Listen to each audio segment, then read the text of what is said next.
एक भोंदू रहता था, पर वो इतना सीधा था कि सब प्यार से उसको भोंदू ही बुलाते थे। गायों की सेवा करता था और जिस आश्रम में रहता था वहां के गुरुदेव शाम को प्रवचन करते थे तो सबसे पीछे बैठ के सुनता था। भोंदू को लगता था गुरुजी जो बोल रहे हैं ये बिल्कुल सत्य है, इसमें कोई झूठ नहीं है। एक दिन गुरुजी प्रवचन करते हुए बोले, यमुना के पल्ली पार भांडीर वन में ठाकुर जी गैया चराने आए। भांडीर वन का नाम सुनते भोंदू कान खड़े हो गए। बोले भांडीर वन तो मैं जाता हूँ गैया लेके, मुझे तो कभी मिले नहीं वहां पे।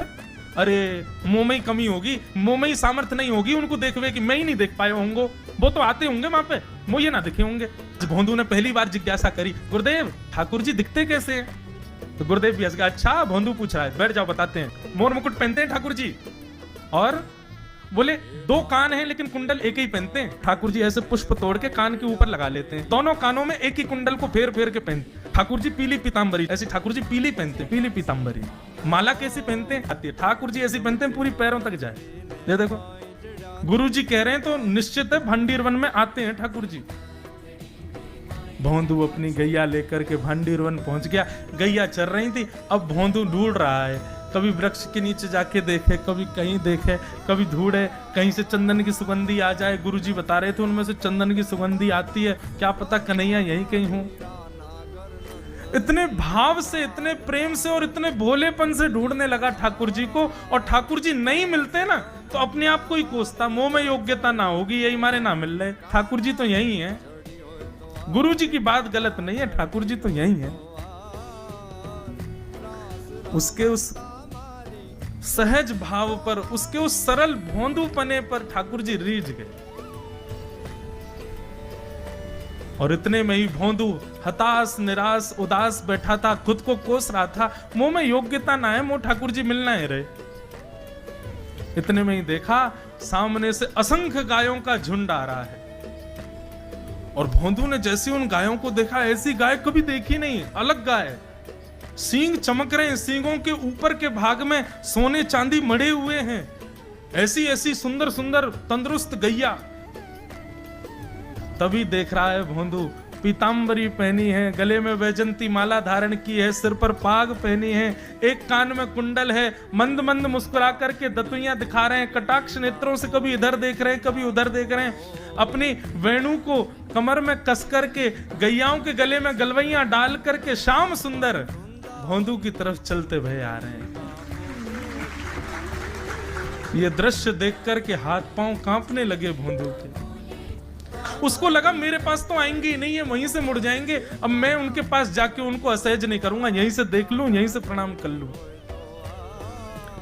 लेकिन जैसे जैसे प्रणाम करके ऊपर देखता, ठाकुर जी और पास आ रहे हैं, और पास आ रहे हैं, और पास आ रहे हैं। जैसे ही ठाकुर जी आकर के बैठे, भोंदू के पास शब्द नहीं है, हाथ पैर कंपित हो रहे हैं, उसको सूझ ही नहीं रहा करूं क्या मैं, इनके लिए क्या बिछाऊं, कहां बैठाऊं।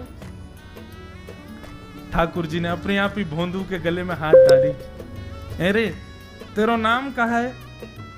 जैसे ही ठाकुर जी ने नाम पूछा, भोंदू अपना ही नाम भूल गया, बोले मुझे याद ही नहीं मेरा नाम क्या है, पर प्रेम से सब लोग मुझे भोंदू बुलाते हैं। अब तो भोंदू नाम सुनते ही ठाकुर जी ताली दे दे के हंसने लगे, तेरा नाम भोंदू है?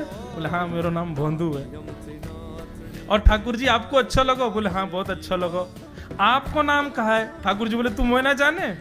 बोले जानू तो ना हूं, लेकिन गुरुजी ने जैसा रूप बताया वैसा ही है आपको, तो आप कहीं नंदनंदन तो नहीं हो? ठाकुर जी बोले हाँ मैं नंदनंदन नहीं हूं, यशोदा जी को लाला, नंद जी को लाला। भोंदू बोलो जय हो भगवान, आज आपके दर्शन है गए। गुरुजी और सब बालकन को तो आप शायद रोज ही मिलते होंगे, लेकिन मैं ही अभागो, मोको आप आज ही मिले हो। ठाकुर जी बोले अब चल बात मत बनावे, जल्दी कछु खवा, मुंह को भूख लग रही है। भोंदू एक कपड़े में रोटी बांध के उसमें मिर्च और गुड़ रख करके लेके गया।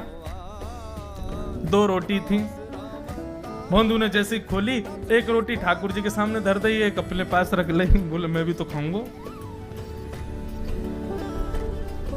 ठाकुर जी ने बढ़िया रोटी ऐसे घुमाई और प्रेम से गुड़ खामे और रोटी पान लगे प्रेम से, और ठाकुर जी तो चप चप करके नेक देर में पा गए। भोंदू तो भूल ही गयो, मुंह खानो भी, और ठाकुर जी को ही देख रहा है। ठाकुर जी बोले और जोर की भूख लगी, ला अपनी रोटी दे दे। भोंदू बोलो मुंह को भी भूख लगी है। बोले अच्छा चल आधी आधी खा ले, या मैं आधी तू खा ले, आधी मैं खा लूं, दोनों खा लियो। कल तक से ज्यादा सी रोटी ले आइयो, भूख ज्यादा लगे, और सुन यही समय आइयो, मिलूंगा कल भी तोते। ठाकुर जी अपने मार्ग पर चले गए। भोंदू इतना प्रसन्न है, बोले आज मुझको ठाकुर जी मिल गए। गुरुदेव के प्रवचन का समय हो गया, भोंदू पीछे जाके बैठ गया, अपने गुरुदेव को प्रणाम करे, इनकी कृपा से ठाकुर जी मिले। उसने किसी को नहीं बताया, उसको लगा सबको ही मिलते हैं भगवान, मुझे ही मिले हैं बहुत दिन बाद। दूसरे दिन भोंदू खूब सारी सामग्री रसोई घर में इकट्ठा करके जाने लगा। किसी ने जाके गुरुदेव से कह दिया कि भोंदू बहुत सारी सामग्री ले जा रहा है। गुरुदेव ने जाके कही, भोंदू उतनी सामग्री ले जा रहे हो भैया, वो भंडारो करेगो का? नहीं गुरुजी भंडारो तो नहीं करूंगा, वो नंद नंदन नाम है, वो यशोदा नंदन मदन मोहन, वो अपनी गैया चरा के आए, कल भी आए, मेरी रोटी खा गए, मैं भूखो ही रहेगा कल। या हमारे ज्यादा सी ले जा रहा हूँ, बेचारे बहुत भूखे आए कल, कि उनको पेट भर जाएगा, मैं भी पा लूंगा, या हमारे गुरुजी आज ज्यादा सामग्री ले जा रहा हूं। गुरुदेव ने मन में सोचा, ये बात कोई और कहे तो अविश्वास किया जा सकता है, लेकिन भोंदू झूठ नहीं बोलता। भोंदू कभी झूठ नहीं बोलता, भोंदू की बात पर विश्वास करना ही पड़ेगा। गुरुदेव बोले, सुन सुन इधर बैठ, ठाकुर जी आए थे? बोले हाँ। अच्छा, उनका रूप कैसा था? जैसा रूप आपने बताया था ना गुरुजी, बिल्कुल वैसा, ऐसे कटाक्ष नेत्र, मोती जैसे दांत, ठाकुर जी की मुस्कान ऐसी, पाग ऐसी, कान ऐसे। गुरुदेव के तो नेत्र बंद हो गए, वे सब अनुभव करने लगे। लेकिन गुरुदेव बोले, रूप कैसा भी बता दे, चरण यदि इसने बता दिए तो मैं मान जाऊंगा कि ठाकुर जी थे। अच्छा तूने चरण देखे? बोले हाँ गुरुजी मैंने चरण देखे। चरण कैसे थे? ठाकुर जी के चरण जब वो चल करके आगे बढ़ते हैं ना, तो चिन्ह बन जाते हैं। कहीं ध्वजा बनी थी, कहीं शंख बना था, कहीं कुछ बना था, और उनके जो नखून है ना, उनमें से ऐसा लगता है मानो जैसे कोमल का पराग हो, कमल का पराग हो। और चरणों का रंग कैसा, जैसे मानो जैसे गुरुदेव कमल होता है ना, कमल की आकृति, ऐसे ठाकुर जी के चरण। जब चरण का यथावत वर्णन भोंदू ने कर दिया, गुरुदेव समझ गए, बोले निश्चित ठाकुर जी आते। नहीं तो भोंदू कहां जाने, इतनी बुद्धि नहीं है उस पे कि वो इतना सब कुछ ढूंढ ढाड़ के मुझे बताए। भोंदू एक काम करेगा? बोले हाँ। ठाकुर जी आएंगे तो तेरे सखा बन गए? बोले हाँ। तो उनको लेकर के आश्रम आ जा, यहां पे आ जा। भोंदू बोला कि इतने योग्य बालक हैं, लेकिन ठाकुर जी ने किसी से नहीं कही, मुझसे कही है। अगर मैंने ये काम नहीं किया तो मेरा जीवन व्यर्थ है। भोंदू को लगा ठाकुर जी सबसे ही मिलते हैं, गुरुजी किसी से भी कह के बुलवा लेते, मुझको काम दिया। भोंदू ने तो उसको अपने हृदय में ले लिया, अब ये काम मुझे करना है। बोले गुरुजी मैं वचन दे के जा रहा हूं, ठाकुर जी को मैं लेके आऊंगा। जा बेटा। भोंदू वन में चला गया। अब तो उसको मिलने की भी एक्साइटमेंट नहीं है, और कोई उसके मन में भाव ही नहीं है, उसको ये है बस ठाकुर जी को मैं ले जाऊं। जाकर के बैठा, ठाकुर जी अपनी गैया चराते भये, बढ़िया सुंदर एक डंडा पर हाथ टांगे भये ठाकुर जी आए। रूप देख करके फिर से भावुक हो गया भोंदू। ठाकुर जी आकर के बैठ गए, बोले चल जल्दी निकाल रोटी, भूख लगी है मुंह को। भोंदू सजाता जा रहा है थाली, ठाकुर जी को देता जा रहा है। बोले जय जय, एक प्रार्थना करूं? बोले करो। आप मेरे संग मेरे सखाओ ना आप? बोले हाँ तेरो सखाऊं, तो मेरी बात मानोगे? बोले कहा, आप मेरे संग आश्रम चलो गुरु जी के पास। ठाकुर जी रोटी पाते जा रहे, ठाकुर जी ने अनसुनी कर दी बात। बोले जय जय कछु कहो ना, आप चलोगे ना? ठाकुर जी बोले हम तेरे सखा हैं, तेरे गुरु जी के सखा नहीं है।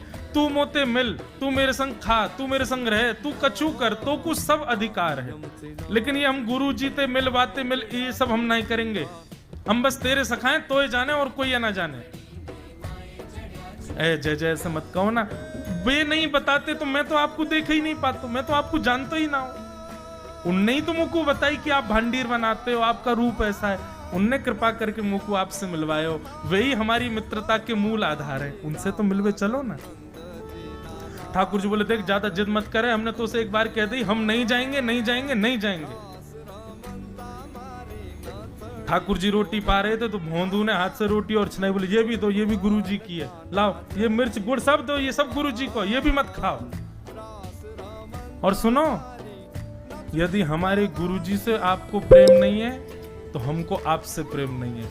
कल ते अपनी गैयान को लेके कहीं और चरावे जाओ, होंगे तुम नंदनंदन अपने गांव के, मेरे गुरुजी के पास नहीं जाओगे। और सुनो, ये मुंह में जो रोटी रखी जाओ को उगल ले आओ, ये भी गुरुजी की रसोई में बनी है, हमारे गुरुजी से नहीं मिलेंगे। ठाकुर जी बोले, अरे भोंदू ने रुक तो नहीं नहीं नहीं, अब तो मैं सुनूंगा ही नहीं। आपने ऐसे कैसे कह दी नहीं जाएंगे, 3 बार नहीं जाएंगे नहीं जाएंगे। और ये भांडीरवन मेरो है, मैं यहाँ गैया चरावे आऊं, कल से अगर तुम और तुम्हारी गैया दिख गई मुंह को तो तुम्हारी गैयान को लेके मैं चलो जाऊंगा आश्रम, फिर तुम्हारी मैया बाबा तुमको मारेंगे। ठाकुर जी बोले, अरे भोंदू इतना नाराज? बोले, यदि मुंह से मित्रता रखनी है तो मुंह को वचन देना पड़ेगा कि आप आश्रम चलोगे, और अगर आपने फिर से नहीं कही तो मैं जा रहा हूं वापस, और कभी आपको मुख नहीं देखूंगा, अपना मुख नहीं दिखाऊंगा। ठाकुर जी बोले, इस मुख को देखने के लिए या संग के लिए लोग पता हो तो कितनी तपस्या करें। बोले, जो तपस्या करें उनको मुबारक, तुम मुंह को ना चाहिए, मुंह ना मिलनो तुमते, मुंह कोई गरज ना पड़ रही तुमते, आज तक नहीं मिले, कल ही तो मिले हो मोते, वो भी गुरुदेव की कृपा से मिले हो, जाओ मत मिलियो, मुझे ना चाहिए तुम। ठाकुर जी बोले, मैं तो ना जाऊंगा, मैं तो तेरे पास ही रहूंगा। बोले, तुम मत जाओ, मैं जा रहा हूं। कि जाने लगा वापस। भोंदू, ठाकुर जी पुकार रहे हैं भोंदू को, मानो जैसे त्रिलोकी लेके जा रहा है वो ठाकुर जी की, जैसे मानो पूरा ऐश्वर्य ठाकुर जी का ले जा रहा हो। अरे भोंदू ने रुक तो जा। भोंदू बोला, अपना मुख भी नहीं दिखाऊंगा यदि आप नहीं चलोगे तो।